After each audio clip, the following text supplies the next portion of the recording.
La 4G Batelma vous présente Ni Vavao.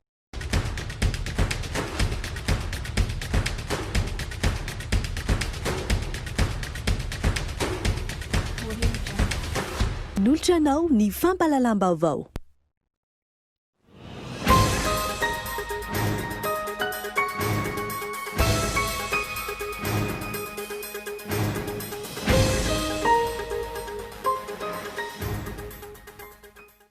Miampiraika amby efapolo indray ireo olona mitondra ny tsimokretina coronavirus araka ny tatitra io atoandro io.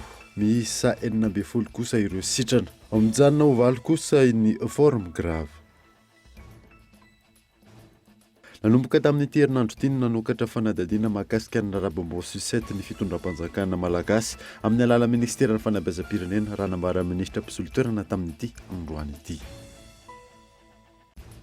Natao fitiliana androany raha izay ary manana Natalia ahafantarana ny aretina mahazo azy. Vokatry ny fanampiana ireo malagasy tsara sitrapo no ahafahany nanao izay fitiliana izay. Araka izany fantatra fa azo tsaboana tsara izy hoy ny mpitsambo. Trano manodidina ny 30 tafo no makilan'ny afo ny tolakandro teo teny Manaritsoa Isotra. Vokatry ny tandrevaka tamina tokantrano iray. Tonga ara-potoana tena toerana ny sampana mpamonjy voana saingy tsy naharaka ny rano. Eo amin'ny maresaka iraisam-pirenena, asa mahery ny 10 hetsy no tsy misy intsony hatramin'ny siny Covid-19 any Frantsa. Voakasika io avokoa ny sehatra rehetra. Andraindrain'ny maro any Eropa ny siny fanarenana lehibe ny toe-karena. Nadedin'ireo avy hatrany.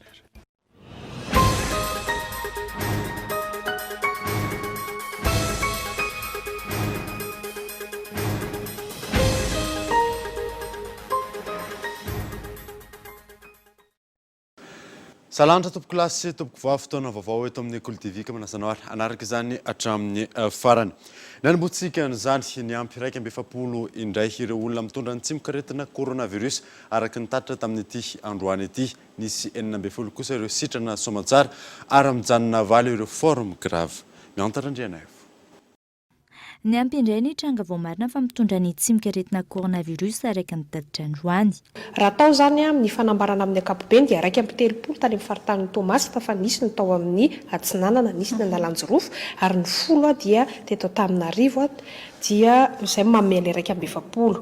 Ilay 130 Tomasina zany dia misy tao Tomasina, Fenerivo Atsinanana, Soaniranivongo ary Moramanga. 13 sy 700 nisan'ny fitiliana fakana singa nataon'ny laboratoire anankitelo nazahoanan'ireo 120 tranga vaovao ireo zany Tsy niova kosa ny isan'ny marary mafy. Dia ny forme grave mijanona valo fa miova kely fotsiny ny fiparitany ny anankiroa dia ao Morafeno zany hoe nisy tafavoaka tamin'ny forme grave zany ato amin'ny hôpitaly Morafeno ary misy kosa indray nefa ny forme grave vaovao ao Analakninina zany dia ny Befelatanana sy Andotapenaka efatra misy ao Befelatanana ray Andotapenaka izay momba ny forme grave.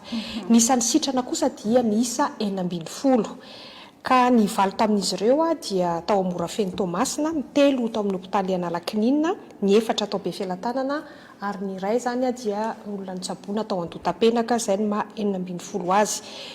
Fitiliana 720 no nitontosaina tao amin'ny Institut Pasteur de Madagascar. Raha toka 720 no nitontosaina tao amin'ny Centre d'infectiologie Charles Mérieux ary tao amin'ny HGRA 1020. Ny 720 ny volana martsa 2024 ka hatramin'ny 7 jona 2024 kosa. Ny total teo amin'ny 7,57 arivo ny fitiliana nitontosaina teto Madagasikara. Tsy totosan'ny fionana teo amin'ny filoha Andrajoela sy ireo mpandraraha eo amin'ny sehatra tsy miankina izay tokony tanterahana tamin'ity androany ity. Raha ny loharanom-baovao tsy foana ny fionana fa saingy niembotra amin'ny fotoana tsy mbola voafaritra. Tinara tsy mandresy. Naembotra amin'ny fotoana tsy mbola voafaritra ny fionan'ireo mpandraraha eo anivon'ny sehatra tsy miankina sy ny filoha Andrajoela izay tokony no tanterahana androany araka ny loharanom-baovao. Fionana izay nandrandray n'ireo mpandraraha hijerena vahaolana maharitra ho an'ireo sehatra tsy miankina manoloana ny fatiantoka teraky ny fandalovany ny valanaretina coronavirus eto Madagasikara. Fionana izay tokony andinihana ihany koa ireo fepetra tokony ho raisina hitandrona ny toe-karena sy ny fiahiana ara-tsosialy. Sehatra roa izay mifampiankina ary misedra ny voka-dratsy ny fianaky ny koronavirus. Isan'ireo teboka notakian'ny mpandraharaha tao anatin'ilay tolo-kevitra efa narosoka ny lavina ohatra ny rosoana amin'ny fanamorana ny fampindramam-bola miaraka amin'ny tahany zana-bola ambany eny anivon'ireo banky ka ny fitondram-panjakana no hijoro mpiantoka ireo orinasa amin'izany. Tsy aivina, taory ny antsoavina ataon'ireo mpandraharaha no nambaran'ny flo ny sy ny fionan'ny rotota. Anjaton'ireo orinasa voadona mafy vokatry ny fianaky ny valanaretina COVID-19. Tafakatra 100 ankehitriny ny fatiantoka ho an'ireo mpandraharaha misehatra amin'ny fizahantany, sehatra iray izay isan'ny mampidi-bola betsaka amin'ny kitapo-bola-mpanjakana. Manodidina ny 700 kosa, izany fatiantoka izany ho an'ireo orinasa afakaba isan'ny mampiasa malagasy betsaka. Misy amin'ireo orinasa aza no voatery roso tamin'ny fandefasana chômage teknika. Vokany, maro amin'ireo malagasy no tojo fahasahiranana arak'asa sy veriasa. Andrasana noho izany, ny daty anatotosana indray ny fionany eo amin'ny mpandraharaha sy ny flo Andry Rajoelina. Nanomboka tamin'ity herinandro ity no nanokatra fanadihadiana mahakasika ny rarabombo susety ny fitondram-panjakana amin'ny alalan'ny ministeran'ny fanabeazam-pirenena raha nambaran'ny ministra mpisolo-toerana tamin'ity androany ity. Henri Florio.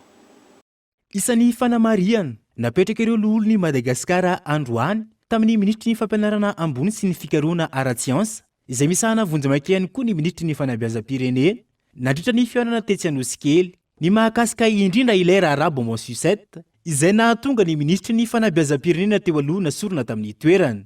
Nambaran'ny ministra tompona andraikitra fa efa miroso ny fanadihadiana amin'izao fotoana izao.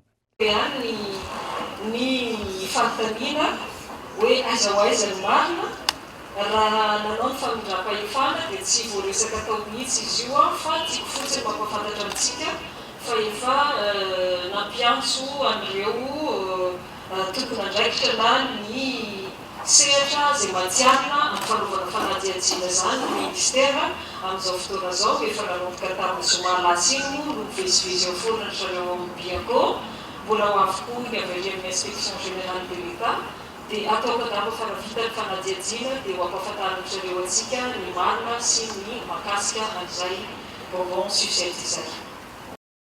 Etan-kilany, ny bahantoerana nandritra ny fametrahan'mpanontaniana nataon'ireo loholon'ny Madagasikara ihany koa ny mahakasika ny daty ny fanadihana-mpanjakana amin'ity taona ity. Ayay maro samihafa no iainan'ny rehetra malohany ny fisian'ny valanaretina raha ny anambaran'izy ireo. Nanamafy ny ministra tompona andraikitra fa miandry ny fankataovan'ny gouvernemanta ny mahakasika ireo daty izay efa vovolavola mahakasika izany. Ny famolavolana calendrier examen moa izany dia misy an'ilay communication verbale izay tokony mandalo any amin'ny approbation any amin'ny conseil du gouvernement vao azo communiquena amin'ny besinimar. Efa voatitra ny somatsara izy io raha mahakasika ny examen-ny CEPE, BPC ary torak'izay ihany koa ny ho an'ny baccalauréat. Dia ny fanomanana ilay fivoriana isan-kerinandro isaky ny alakamisy tsy hoe mandinika hoe hisy tsy hisy ny fanadinana fa fivoriana entina mandrindra hoe inona ny efa vita, inona ny mbola hirosoana, ahoana ny fanomanana izay zany natao amin'ilay izy. Ary tiako amafisina ao anatin'izay fa efa vita tanteraka ny fanomanana ny lazahadina mahakasika ny CEPE, ny BPC nanomboka tamin'ny alatsinainy teo ary ny baccalauréat moa eo andalam-pijerevana ny toerana anaovana quarantaine amin'izao fotoana izao ny ministera. Ho an'ny adina ara-panatanjahantena ho an'ireo fanadihana-mpanjakana kosa mety tsy hitovy ny fomba natanterahana izany ho an'ny faritra tsirairay eto Madagasikara ny fanazavana malohana ny fisian'ny valanaretina coronavirus. Ao anatin'ny fijerevam-bahaolana mahakasika izany ny eo anivon'ny ministera amin'izao fotoana izao raha ny fanazavana hatrany. Ampiatrehana ny valanaretina COVID-19 ny fitaovana eo am-pelantanana raha nambara ministry ny fitsinjaram-pahefana androany raha nanao tatitra teo anatrehan'ireo loholon'ny Madagasikara izy. Henri Florio. Androany ihany koa no niona tamin'ireo loholon'ny Madagasikara tetsy Anosikely ny ministry ny atitany sy ny fitsinjaram-pahefana. Ny fantoka manokana tamin'ny tatitra ireo zava-bita ny tapany voalohany tamin'ny fandraisam-pitenenana nataony. Nametraka fanontaniana mahakasika ny fiatrehana ny valanaretina coronavirus kosa ireo loholon'ny Madagasikara nandritra ity fihaonana ity. Nambaran'ny ministra tompona andraikitra izay lehibe ny Siseo Ivato fa ampy hiatrehana ny valanaretina ireo fitaovana eo am-pelantanantsika amin'izao fotoana izao. Raha resaka fitaovana manana ny antitsika tokoa fa tsy misy akafatsy sisy. efa misy aratsitoky quelque positionnement any amin'ireny toerana efa lazaintsika hoe isinisiarisika an'izy ireny ary natsika angamba raha manaraka aina anjerytsika fa tsy akijanona mihitsy mifanehanana mifanefasana fitaovana misy amin'ny fiaramanidina ara any amin'ireny toerana tsy tratra reny ary alaina fiaramanidina koa ara reny hoe testa sy ny sisa reny tsy misy ny tonga lafatra tsy misy raha mbola eto tantsika tsy misy ny tonga lafatra. Nitonany fanajavana ihany koa ankilany ny mahakasika ilay raharaha tany Tomasina. Ireo poste lava be ao nivoaka fa satria tara ny sakafo satria zao misy mekizy hoe mampimehibe le izy ampo ny lainga rehetra fafy anakorotanana saim-bahoaka tsy mampitsy gouvernement kely ary tsy akorotana lainga be toko le izy ary tena mipandanga moa ndraindray dia tonga dia traky e nametraka wifi tao amin'io centre de confinement io ny centre opérationnel tamin'io alina andro nanaovana misy mihitsy tsy hoe nanaovana fa le lazaina fa hoe misy olona mivoaka ary misy mpitandro filaminana tsy akijanona eo tompo tamin'ny enina ora alina no tonga ny sakafo tao ka asa tara ve tompo ny sakafo erena raha amin'ny ora alina aoka isika miangady a tsy tonga dia andray amboly izay avoaka amin'ny Facebook sy ny tambazotra sosialy sy ny holoholo mepita etsero. Ny fampafantarana hatreny fotony ny anjara ndraikitra tokony hosahany ny tsiraray mba tsy hisia ny fifangarom-pahefana ny fitantanana ny volam-panjakana izay tokony ampiasaina amin'ny ara-drarina raha ny votoaty ny fanontaniana napetraka ireo olona ary nitondra fanampanazavana mahakasika izany ihany koa ny ministry ny atitany fa isan'ny ady ataon'ny fitondram-panjakana ankehitriny ny ady amin'ny gaboraraka ka tsy tokony hanana ihany rehetra amin'ny fampiasana ny volam-panjakana. 750 miliyara ariary ny teti-bola atokana amin'ny fanavozana ny fifandraisan-davitra tetikasa izay anamoraina ny fifandraisan'ireo fitantanan-draharam-panjakana sy ny asa-panjakana efa nahazo fankatoavan'ny antenemeran-doolona ny 5 jona lasa teo ny tetikasa ny alarany Evson. Iroso amin'ny fanavozana ny tambazotra fifandraisan'ny fanjakana ny ministera ny postra sy ny fifandraisan-davitra ary ny ahitao arakajy mirindra. Taorin'ny fankatoavan'ny antenemeran-doolona ity tetikasa ity ny 5 jona lasa teo. 7.75 miliara ariary no vola atokana amin'io tetikasa io izay hovatsian'ny Exim Bank of China.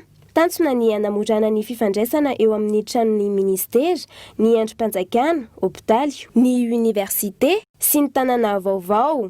Amin'ny fametrahana tambazotra fibre optique Maimaimpoana sy azo antoka ao anatin'ny 200 kilometatra. Anamora ny fifanakalozana ny taherikevitra eo amin'ny département amin'ny alalan'ny famerana ny risika mifandray amin'ny cyberattaque. Tanjona ihany koa ny ahina sy hanatsarana ny tetikasa i-gouvernance amin'ny alalan'ity tetikasa ity. Apetraka amin'izany ny teknôlôjia vaovao izay hotsahan'ny fitantanan-draharam-panjakana toy ny intelligence artificielle, data center, caméra de surveillance, visioconférence, email, ny téléphone IP. Ivelatra any amin'ny faritra 20 ity tetikasa ity ary antoka amin'ny fampivoarana ny any amin'ny faritra ihany koa.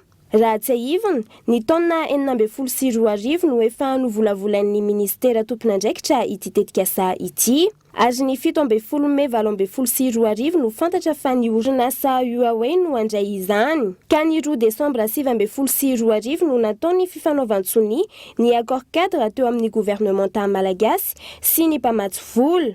Ny taona 2024 araiky izany ny ministera no niverina nijery ny fifanarahana, ny famerenana ny fijerena ny sandan'ny tetikasa, ny fanavozana ny fifanarahana, teo ihany koa ny fanomanana ny fankatoavana ny tetikasa. Manoloana io tetikasa io nanantona ny ministera tompon'andraikitra ny mpanao gazetin'ny Cool TV nangataka fionana, fangatahana fanampanazavana. Hatreto anefa mbola eo ampiandrasana ny valin'ny fangatahana fionana izay. Tafiakatra 110 ariary ny kilaon'ny katsaka eny an-tsena amin'izao fotoana izao. Ahina ihany koa ny akaran'ireo sakafom-biby maro samihafa mitaraina manoloana izany ireo mpiompy. Yves Richard. Manomboka midangana ny vidy katsaka eny an-tsena raha toa ka nandidina ny 700 ariary ny kilao ny volana jona toy izao ny taona lasa tafakatra 110 ariary zany amin'izao fotoana izao araka ny fanadihadiana. Mitaraina manoloana io ireo mpiompy indrindra ireo misehatra amin'ny fiompiana akoho manatody lava sy ny akoho fakana nofo. Miakatra ny maskarena amin'ny fanjifanany sakafom-biby, ny vidin'ny vokatra kilany ny ena tsy araka ny tokony ho izy. Ny akoho karakaranay zao eo manodididina ny 5,000 4,000 eo. Misy fiantraikany be mahitsy raha vao miakatra ny katsaka dia mena ny vola miditra. Katsaka akoho anankiray zao ohatra malany 4 kilo par mpivoakany eo 40-45 jours dia atao fotsiny izany koa raha ohatra hoe 6,000 dia fois 4 zany dia ohatr'izay. Nefa zao tao anatin'isan'ilay aretina coronavirus ity dia tsy mitsahatra midina ihany koa ny vidina koa. Maro ny antony nampiakatra ny vidin-katsaka alohan'ny fotoana toy izao. Toy ny fahasimban'ny vokatra no nitondra-drano tamin'ireo faritra mpamokatra eto amintsika. Mitaky ny ijerena haingana ny vidin-katsaka araka izany ireo mpiompy tsy hanimba ny sy ampiariana. Maro ny sosikevitra narosin'izy ireo anampiana ny mpiompy indrindra amin'izao fotoan-tsarotra izao. Sahirana sy vomafy mihitsy amin'ny sy ampiariana amin'ilay resaka fiompiana. Nefa zao raha araka ny eno koa zany zao ohatra ny hoe katsaka angalan'ny fanjakana TVA sy ny karazany koa ny mpandraraha manao an'izy io dia vomaisa miakatra foana ilay izy dia maty nefa ilay eo amin'ny sy ampiariana ilay fiompiana kely atao. Ohatra antsika zao rehefa tsy ampy ny vary dia manafatra ny fitondrana dia tsy haiko hoe afaka manafatra ve sa hoe mba mampitobaka ilay vokatra sy mba hoe ampy dia sady mba hoe mba mora zakanay mpiompy zany ilay vidiny. Akoatra ireo vahaolana azo aroso aingana, isan'ny namafisin'ireo mpiompy sy mpandraraha ny mahakasika ny tatao-kaba na ny TVA amin'ny katsaka. Mety hampiakatra 520 hatramin'ny 400 isan-jato ny vidin'ny sakafom-biby eny an-tsena ny fampiarana izany ary hitarika fahasahiranana na goavana ho an'ny mpiompy izay mamelona olona maro. Ahina hitarika fikorontanana eo amin'ny lalam-piariana fambolena ihany koa noho ny sehatry ny fambolena sy ny fiompiana mifampiankina sy mifamatotra. Amin'itony hetsika ireo mpitatitra amin'ny zotra nasionaly sy rezonaly mandrabivaly ny fitakiana izy ireo, fototry ny fitakiana, ny anokafana ny lalam-pirenena ahafahan'izy ireo miasa na fanampiana azy ireo amin'izao fiboana izao iona saina. Teny amin'ny fasan'ny karana indray ireo mpitatitra amin'ny zotra nasionaly sy rezonaly nampiany ireo mpandraraha no nanao ny hetsika izy ireo tamin'ity androany ity mitaky ny anokafan'ny fanjakana ireo lalam-pirenena ahafahan'izy ireo miasa. Efa maninona ny taxi be manao efadrefatra amikalina tsy misy aretina ombisolo izaka iray minitra ny olona izahay nefany zay olona vita fitiliana avy aty Antananarivo mandalo barrage sanitaire mbola afaka contrôlena hoe olona le nainga-tany ve reto olona netiny rehetra nisy olona raisina an-dalana tonga any amin'izay aleha mbola afaka mandalo fitiliana ireo olona ireo. Iza tompoko manara-dalàna amin'izany, iza tsy manara-dalàna. Fa dia apetaka eo amin'ny fahendrenareo fanjakana tompoko izay mety ho valiteniny mba jereo le maha-olona fa maha-olombelona ohatra anareo ihany izahay. Mandrapivalina ny fitakiana itoy hatrany ny hetsika anairana ny fitondram-panjakana raha ny fanazavana. Raha tsy hosokafa ny fitondram-panjakana ireo tompy fiantsonana sy ny lalam-pirenena ahafahan'izy ireo miasa ary ifanindran-dalana amin'izay ny fanarahan'izy ireo ny fepetra ara-pahasalamana mangataka izy ireo ny anampiny ny fanjakana azy.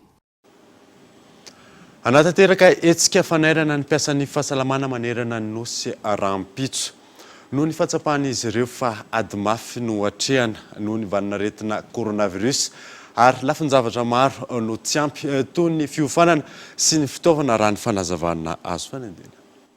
Anatanteraka hetsika fitakiana ny mpiasan'ny fahasalamana rehetra manerana ny Madagasikara rahampitso raha nambaran'ny filohan'ny sendika ny paramedy eto Madagasikara androany. Ny fahatsapan'izy ireo ny tsy fahatomombanana maro sy ny fahamafisan'ny asa nanomboka tamin'ny nidiran'ny aretina coronavirus no antony mahatonga izao hetsika izao. Hetsika fanairana izay ataon'ny mpiasan'ny fahasalamana rahampitso manerana amin'ny Madagasikara dia arak'izay hoe mahetsika fanairana izay dia anairana sain'ny tompona andraikitra rehetra eto amin'ny tany sy ny firenena hoe marary ireo mpitsabo ireo nefany ny amafy ny ady ataontsika amin'ny coronavirus amin'izao fotoana izao tsy azo lavany izany, tsy azo afeniny izany ny amafy.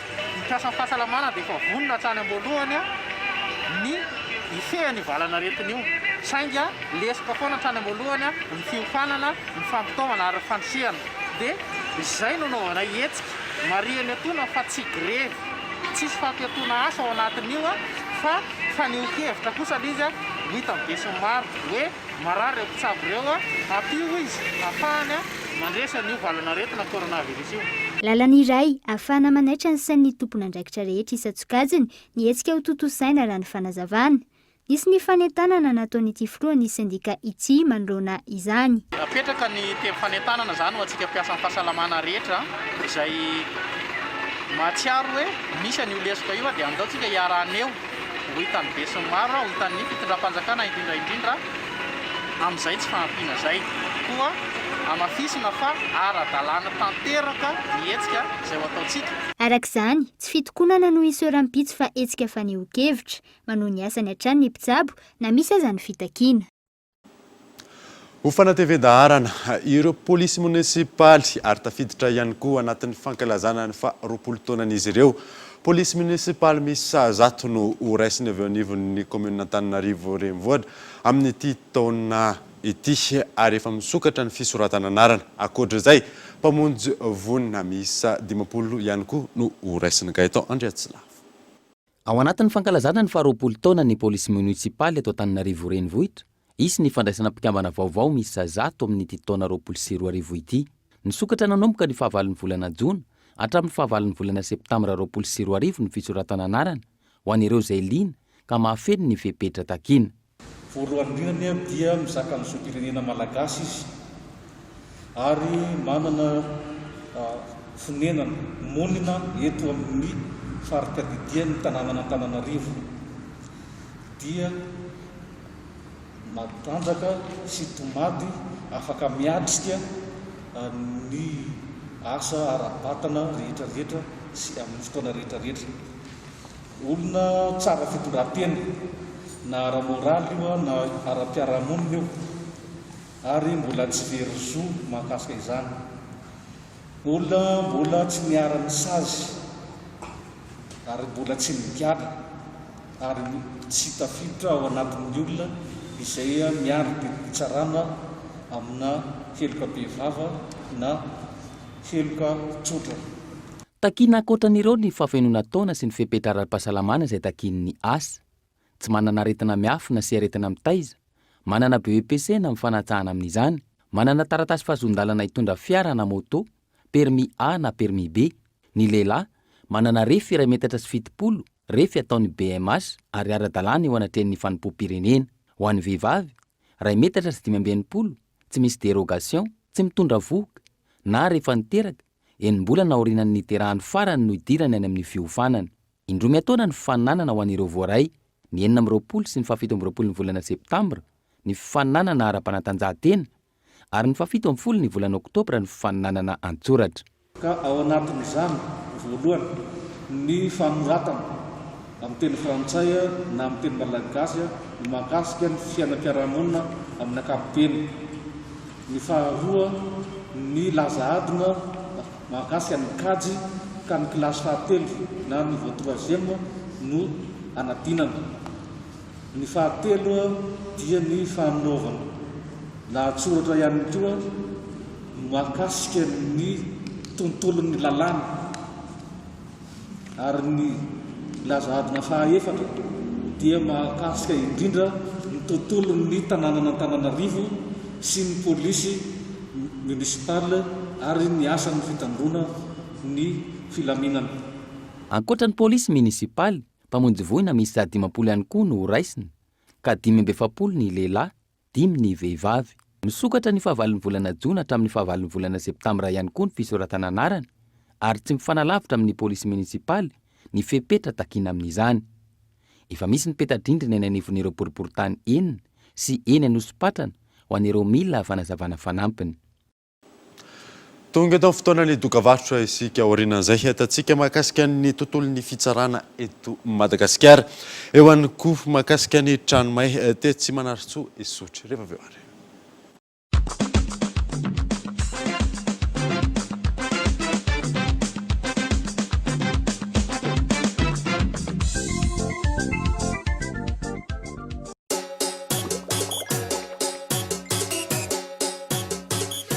vaovao Yellow Facebook baka like-eo commenteo publieo partageo Yellow Facebook baka 1 giga ampiasaina amin'ny fotoana rehetra amin'ny vidiny 10 ariary monja tsindrio ny dièse 322 étoile 65 dièse.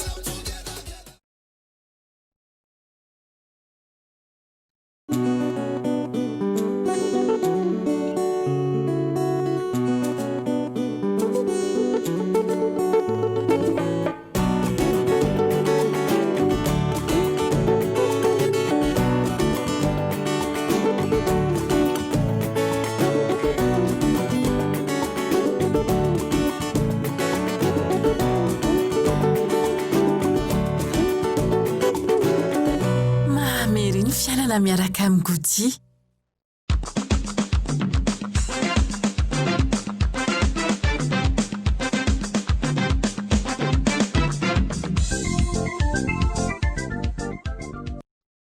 Veneto amin'ny fampahalalam-baovao isika. Natao fitiliana androany irazay ary manana Natalia ahafantarana ny aretina mahazo azy noho ny fanampian'ireo malagasy tsara sitrapo no afanana nanao izay fitiliana izay. Fantatra ihany koa tamin'ny izany fa azo tsaboana tsara izy hoy ny mpitsabo Yona Saina.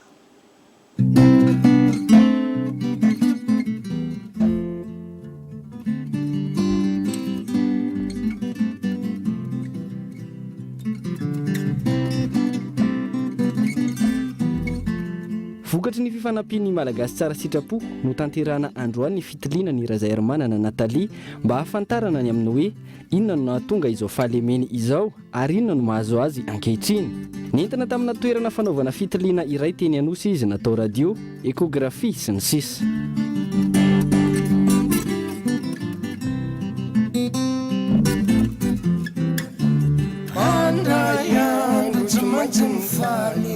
Ny ampahan'ny fitiliana ihany no nivaly androany araka ny nambara ny mpitsabo izay nandray an-tanana azy. Tamin'ireo fantatra fa azo tsaboana tsara ny aretina ary tsy misy takaitra raha ireo fitiliana efa nivaly.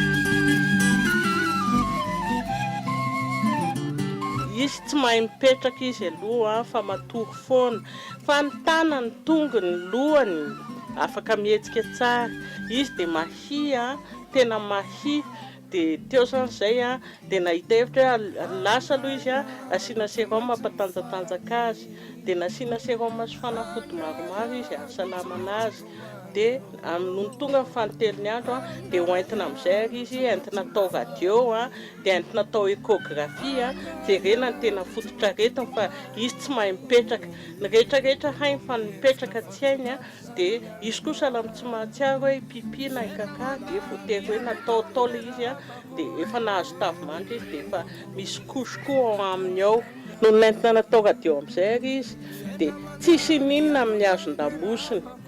Dia ny amin'ny tratrany indray misy rano kely ao amin'ny afokaviny havanana avia afokaviny avia dia kely izy fa tsy zavatra hoe mampitahotra be dia ny tratrany koa misy lotoloto kely azo tsaboina. Nisy tamin'ireo malala-tanana no nanolotra finday azy izay efa amperinasa nanomboka androany ho an'ireo malagasy any amin'ny faritra sy ireo any ampitan-dranomasina manam-paniriana anampy any razay ary manana Natalia sy ny ankohonany. 032 55 047 10 io no laharan-taroby azahoana ny madame Natalia ary misy compte mobile money ahafahana mandefa fanampiana ho an'ireo izay tsara sitrapo anampy amin'ny fitsaboana sy eo amin'ny fiainana andavanandrony.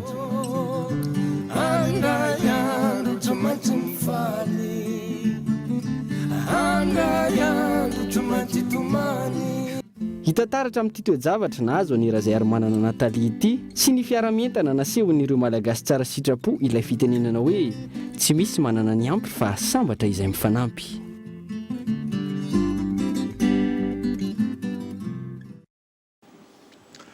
Manoloana ny fisian'ny tranga maro any Tomasina amin'izao fotoana izao mirotsaka antsehatra amin'ny fizahana fahasalamana sy ny fizarana fanafody maimaim-poana ireo mpitandro ny filaminana misehatra amin'ny fahasalamana any an-toerana fanadina.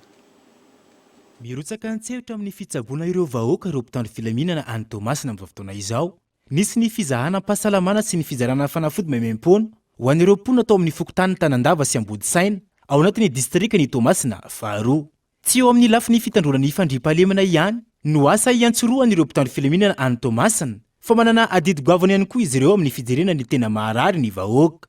Mahatsapa ireo mpitandro filaminana fa na eo aza ny fisian'ny valinaretina coronavirus tsy atao ambalinjavatra ihany koa ny fitsaboana ny aretina hafa izay mamela amin'ny fiainana andavanandro. Dia ny aretina efa nisy taloha nisy ny Covid-19 zany somary lasa somary adinodino kely raha azo resahana nga na avy amin'ny marary na avy amin'ny mpitsabo no nahatonga ny tompona andraikitra ny eritreritra hoe aleo jerevana miaramila zany aty amin'ny fokotany anankiroa zay voalaza teo. Dia raisina daholo izay aretina rehetrarehetra hitarainan'ny olona. Izay zany no atao eto salle anankiroa no ampiasaina, salle de consultation anankiroa rehefa avy alaina paramètre zany ny olona zay tonga eto. Ny fiarah-miasa miaraka amin'ny président fokotany moa zany dia mahafinaritra be mihitsy satria manaja tanteraka izay distension sociale zay dia alefa tsikelikely le olona no tonga eto fa tsy miaraka tonga mitambatra eto zany mba tsy siny zay fifampikasoany zay mahatonga ny hoe vitsivitsy ny tazanareo eto fa mandeha tsikelikely tonga eto zany ny olona eto amin'ity fokotany ity dia hitovy amin'izay koa zany ny rapitsy. Zava-dehibe ny hetsika tahaka izao raha nambaran'ireo mponina teny an-toerana indrindra fa ao anatin'izao fotoan-tsarotra izao ka ny hitohizan'ny hetsika no irarin'ny ireo vahoaka any an-toerana. Lafim-baovao hafa kosa indray ho fanatsarana ny tontolon'ny fitsarana eto Madagasikara atao lahara-pahamehana ny fampiarana ny politika pénale izay napetraka ministry ny fitsarana ampiarina ihany koa ny traitement en temps réel mahakasika ireo tranga fandikan-dalàna toy ny alatromby no ao abetroka manokana. Gaëtan Andriatsilavo. Taoriny ny baiko nomeny ministra ahafahana manadio ny tontolon'ny fitsarana eto Madagasikara nandray fanapahan-kevitra ny ao betroka ary nanamafy fa tsy maintsy ampiarina ny politika pénale, tsy maintsy ampiarina manaraka izay ihany koa ny tatitra TTR na ny traitement en temps réel mikasika ireo tranga fandikan-dalàna toy ny alatromby, ny fanodikodinana volam-panjakana, ny fakanan-keriny, ny vonolona amin'ny endriny samihafa ahafahana miady amin'ny kolikoly. Ankoatra ireo, ho jerena ihany koa ny fampiarana ny dina fitambara ary atao manaraka ny lalàna ialana amin'ny fioram-pefy mety hitranga. Ankoatran'izany dia nisy ny fanomezan-kevitra mahakasika ny fampiarana ny dina fitambara dia fahabetroka sy ny fanenjehana fandikan-dalàna izay voafatra ao anatin'izany dina izany misy ny fiara-pefy moa indraindray tsy natao sakana izany fa sasan'andro samy manana ny azy moa ny dina sy ny rahampitsarana dia miezaka izay mampifanindran-dalana izay fipetrana koa ny resan'ny fitondram-panjakana izay. Mandray anjara amin'izany ny zandary, pôlisy, ireo lehibe ny sampandaharaha-panjakana voakasiky ny fikarohana ny fandikan-dalàna. Ankilany, tsy azo leferina ny fisian'ireo rabateur ny anivon'ny fitsarana izay manemba endrika ny rafi-pitsarana. Metrahana sy fampatsahivana ny andraikitry ny mpitandro filaminana sy ny fikaroka ny fandikan-dalàna ao anatin'izao fotoana amehana zao, amehana ara-pahasalamana zao. Dia ny tsahivana atao anatin'izany moa zany ny voalazany andinin-dalàna izay mamaritra mazava ny tranga fandikan-dalàna ao anatin'izany indrindra moa zany ny tsy fanarahana ny fipetra izay apetraka fitondram-panjakana dia andreny andraikiny ny mpikaroka ny fandikan-dalàna sy izay ety amin'ny fitsarana. Ezaka goavana tsy maintsy atao ny fanadiovana ny rafi-pitsarana eto Madagasikara. Mila fahavononana sy faharesena lahatra ny ampiatra ny lalàna ary ady amin'ny kolikoly izay miteraka korontana sy savorivory eny anivon'ny fiarahamonina. Ny tombony tapa-avitrihan'ireo vehivavy nanao fandrindram-piterana nandritra izay fihiboana izay. Ireo vehivavy 20 hatramin'ny 40 taona ny tena maro anisa raha ny fanazavan'ny tompona ndraiky ny laharana efso. Tsy latsaky ny 20 ireo vehivavy manantona ireo fiara fanentanana sy fandraisana amin'ny fandrindram-piterana izay napetraka eny amin'ny fokotany maro eto an-drenivohitra. Ireo vehivavy 20 hatramin'ny 40 taona no tena maro raha ny fanazavan'ny tompon'andraikitra. Tanjona amin'izao hetsika tanterahany Wish to Action izao ny fanamorana ny fiatrehana ny ao aorianan'ny valanaretina, indrindra hialana amin'ny voaka tsy nirina sy ampiena ny tany fahafatesan'ny vehivavy eo am-piterahana. Mitombo ny ora iarahan'ny mpivady ao an-tokantrano ka ilaina ny fanentanana amin'ny fandrindram-piterahana tsy isian'ny fiterahana marobe aorian'ny fioboana izao, ka ho lasa vesatra amin'ny toe-karenan'ny firenena. Antonina tonga ny fidinana ifotony ny fanentanana ireo olona tena marefo sy anampiana azy ireo. Misy lehilahy mihitsy ny tonga eto aminay fa misy ny sasany mbola tsy mahafeno critère anaovana le vasectomie dia tsy maintsy hoe toroana hevitra hafa aloha izy na ny vatany no mena fanabeazanaizana hafa izay mifanentana ny fahasalamany. Amin'ny ankapobeny aloha ny implanton betsaka mampiasa fa arakaraka an'ilay toerana andehanana. Misy ny faritra sasany dia io be mpanao amin'ilay izy, misy indray sasany implanton betsaka ao amin'ilay izy. Ohatran'izay. 7 taona aloha farany kely. 7 taona farany kely fa misy hatramin'ny 10 taona tonga. Raha mbola tonga fotoana ilay olona dia manantona anay ihany izy. Maro ny safidy azon'ireo vehivavy atao amin'ny fandrindram-piterahana. Eo ihany koa ny toromarika omen'ny mpitsabo izay mandray azy. Tsy maintsy hiverenana ireo olona izay nanao fandrindram-piterahana ahafahana manaraka akaiky ny fahasalaman'izy ireo. Isaky ny 3 volana no tsy maintsy miverina eny amin'ny toerana.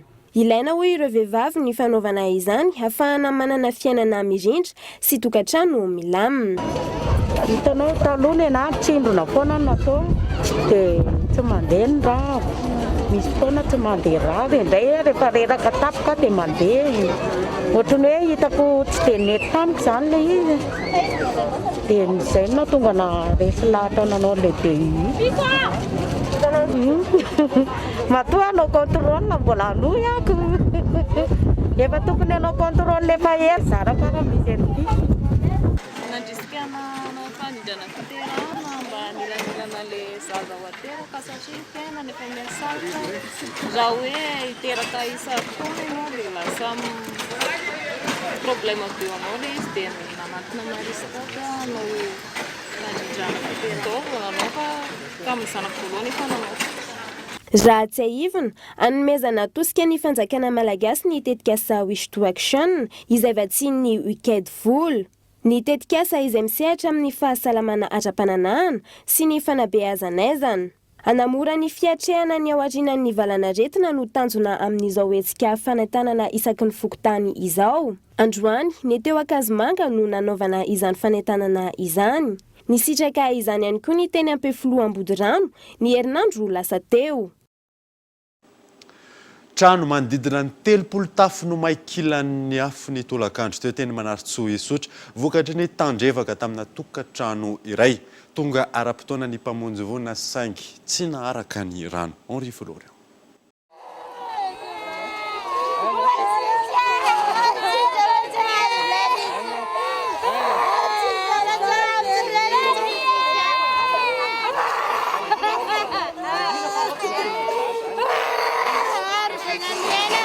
Androany tokony hita amin'ny 3 ora tolakandro. Trano manodidina ny 30 tafo no maikila firehetry ny afo tetsy amin'ny fokontany Manaritsoa Isotra vokatry ny tandrevaka avy amin'ny tokantrano iray nampirehitra afo izay tarika ny fahamaizana. Tonga ara-potoana ny mpamonjy vono saingy tsy ampy kosa ny rano.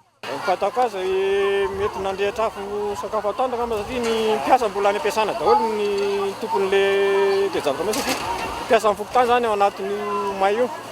Ny tany ampanariana fako ny ramatosy ranga nondrehitra ny trano. Dia tara loatra atao aorianan'izy fa zany hoe ny lalana sy mahasarosarotra ny embouteillage moa ny satria fa nena tany kosa ny zareo ireo fa ny rano tsy ampy. Ny rano zany tsy ampy dia izay ny hitatsika io nodrehitra io. Mety ny ronjato ny poniny eo zany ny tena marina. Fokontany anankiroa zany izy Manaritsoa centre sy Manaritsoa anaty azo. Tonga tena toerana ihany koa ireo mpikambana avy eo anivon'ny gouvernemanta miisa 3 nijery ny zava-misy tena an-toerana. Nanamafy ny ministry ny fahasalamam-bahoaka fa tokony fanometanana hatrany ny rehetra ao anatin'ny fotoana tahaka izao tsy isiany fanararaotana. Tonga ara-potoana ny mpamonjy vona niaraka tamin'ny tandro filaminana. Izany any eo nanao farak'izay eny zareo efa milamina ankehitriny efa voafeny afo amin'izao ora tenenantsika izao tsy sakatiny talohan'ny firehetana. Maro ny zavatra simba teo amin'ny 30 tafo eo no trano hazo may ary misy trano anankitelo ndratsy voarain'ny hafa any koa misy simba daholo ny entana ao anatiny may. Ny mba hiangaviana ny mpiarabelona dia misy ireo mpanararoatra izay mitaraina vahoaka tyty. Tsy mamonjy afo zareo fa miezaka kosa amoaka ny entana ao anatin'ny trano dia tondra zany na hoe mangalatra an'izany mihitsy. Mba hitanina zany ny mpiarabelona rehetra mba rehefa misy vonotra zao mba hiezaka amin'ny famondrena ny mpiarabelona aloha fa tsy any amin'ny mpanararotana. Itondra fanampiana ho an'ireo vahoaka trabona ny fitondram-panjakana ho an'ny andron'ny rapitso raha ny fanazavana ho fanampiana amin'izao vona izao.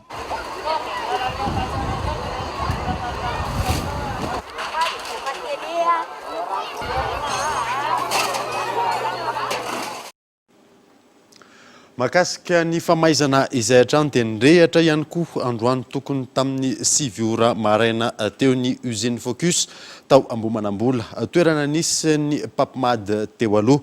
Tsy fantatra mazava no ny avian'ny afo. Araka ny hita arany sary izao saika may avokoa ny tao anatin'ity orinasa ity. Ny marana ihany dia fa tonga teny an-toerana ny mpamonjy voana. Nanohitantsika ny vaovao kosa indray manomboka miroborobo eto amintsika ny fanamboarana labozia miloko sy manana anitra maro samihafa. Maro ny dingana sy ny akora ilaina amin'ny fanamboarana izany, indrindra ny huile essentielle. Yves Richard. Miazakazaka manaraka ny fivoarana sy ny filana ny fanamboarana labozia. Raha labozia amin'ny endriny mahazatra no fampiasany maro adray. Manomboka mahazovana ny fanamboarana labozia miloko amin'ny endriny maro ary manana anitra isan-karazany ihany koa. Manaraka dingana maro ny fanamboarana azy ary mitaky akora maro, indrindra ny huile essentielle. Purifienay aloha, izany hoe diovinay tanteraka le izy, hiala daholo ny impureté rehetrarehetra, ampatsaratsara an'le qualité an'le labozia avy eo. Le akora diovina dia zay vao afangaro amin'ny huile essentielle, ny colorant, matière rehetrarehetra miditra ao amin'le labozia. Atsonika aloha le matière, avy eo arotsaka ao anatin'le lasitra, dia avy eo avoaka avy ao amin'le lasitra, atsaraina le labozia, dia avy eo ambalena. Vitsy ankilany ny tokantrano manjifa azy hatreto. Ankoatran'ny sarany lafo raha oharina amin'ny labozia mahazatra, tsy ampy ny fampafantarana ny vokatra. Trano fandraisam-bahiny sy fisakafoana eto amintsika arak'izany no manjifa ny ankamarony. Ankoatra ny fanomezana haingo sy hanitra miavaka ny efitrano, maro ny zava-tsoa entiny amin'ny fahasalamana. Labozia vita amin'ny ravitsara fotsiny ny ao anatiny. Ny ravitsara moa dia fantatritsika fa purifiant, assainissant ary antiviral tena matanjaka be mihitsy. Tena ilaina amin'izao ririnina izao sy amin'ny fotoanan'ny coronavirus izao. Miaraka amin'ny kininimpotsy, ohatr'izay ihany koa izy io antiviral. Misy forme isan-karazany, misy étoile, misy sphère, sady décoratif izy zany no mitondra fiarovana ho an'ny ray-trano. Eto amin'ny tsena anatiny no hamarotana ny vokatra hatreto, toy ny mpanao asa tanana rehetra. Miandrandra ny kendry ny tsena iraisan'ny pirenena izy ireo. Isan'ny olana tsy ahafahana mampivoatra ny asa tanana araka ny tokony ho izy ny tsy fampin'ny akora fototra, indrindra ny savoka tantely izay sarotra hita raha ny fitarainana azo.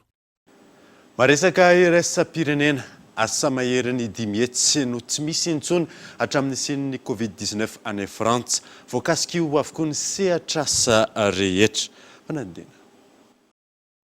Ny sehatry ny indostria, ny sehatry ny fananganana fototra-afitrasa, sehatry ny fizahantany sy ny maro hafa. Saika voakasika ny krizy ateraky ny Covid-19 avokoa ny sehatra rehetra any Europa. Ao Frantsa ohatra, asa maherin'ny 10 hetsy no foana tsy misy intsony tao anatin'ny 3 volana voalohany taona 2024 ity. Mitady ny fomba anarenana ny toekarena any an-toerana amin'izao fotoana izao ny gouvernemanta. Tsy ampy ny fanazavana ny fepetra mikasika ny chômage partiel izay efa nanatotonana vola mitentina 1,3 miliara euro. Raha ny vinavinan'ny Banque de France mety hatratratra any amin'ny iray tapitrisa ireo frantsay ho very asa mandritra izao krizy izao. 300 ny trano fisakafoana no mety ho fahita na hikatona tanteraka ato anatin'ny herinandro maro. 300 izay eo amin'ny trano fisakafoana miisa 7 alina eo ary ahitana mpiasa mandrina ny 5,4 sy 4 hetsy. Andrasan'ny maro any an-toerana ny vahaolana mahomby manoloana io. Dia izay mamarina vaovao tamin'ity androany ity, ankasitrany ianao nanaraka izany soafa tsara daholo tompoko.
Nanolotra anao teo ny fampalalam-baovao.